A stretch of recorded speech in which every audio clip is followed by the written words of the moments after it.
অৱশেষত জাননীখন আহিল ৰাজ্যিক কেবিনেটৰ সিদ্ধান্ত অনুসৰি ৰাজ্যৰ এমই মাদ্ৰাছাৰ শ্ৰেণী পৰিৱৰ্তন সাধাৰণ বিদ্যালয়লৈ শ্ৰেণী পৰিৱৰ্তন মাদ্ৰাছাসমূহৰ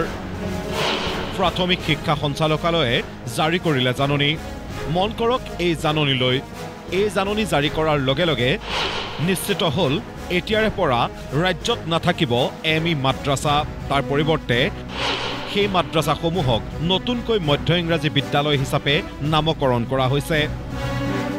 সেই অনুসৰি এতিয়াৰে পৰা ৰাজ্যৰ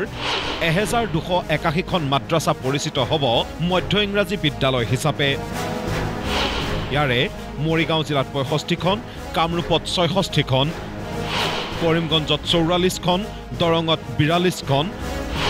নলবাৰীত 26খন শোণিতপুৰত 5খন শিৱসাগৰ আৰু গোলাঘাটত 2খনকৈ বিশ্বনাথত 1খন হোজাইত 35খন ধুবুৰীত 269খন নগাঁৱত 164খন গোৱালপাৰাত 98খন দক্ষিণ শালমৰাত 74খন বঙাইগাঁৱত 64খন আৰু লখিমপুৰৰ 17খন মাদ্ৰাছা পৰিচিত হ'ব মধ্য ইংৰাজী বিদ্যালয় হিচাপে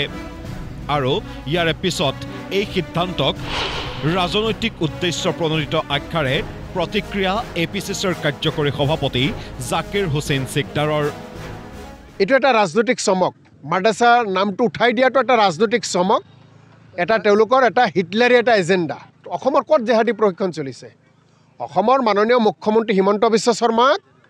অসম চৰকাৰক বিজেপিক চেলেঞ্জ কৰিছোঁ যে কৰবাত মাদ্ৰাছাত জেহাদী প্ৰশিক্ষণ যদি কৰবাত চলিছে এবাৰ প্ৰমাণ কৰি দিয়ক এইটো এটা ৰাজনৈতিক এজেণ্ডা গোটেই ডিছক্ৰেডিট বিজেপিৰ গোটেই অসম চৰকাৰৰ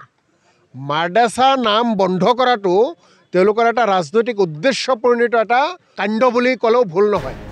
ইয়াৰ সমান্তৰালভাৱে মন্ত্ৰী পীযুষ হাজৰিকাই কৈছে মাদ্ৰাছা শিক্ষাৰ পৰিৱৰ্তে বৰ্তমান সময়ত আধুনিক শিক্ষাৰহে প্ৰয়োজনীয়তা আছে ব্যক্তিগতভাৱে মই ভাল পাইছোঁ কাৰণ মাদ্ৰাছা কিয় হ'ব লাগে ধৰ্মীয় শিক্ষা কিয় হ'ব লাগে আধুনিক শিক্ষা হ'ব লাগে আধুনিক শিক্ষাৰ পৰা ল'ৰা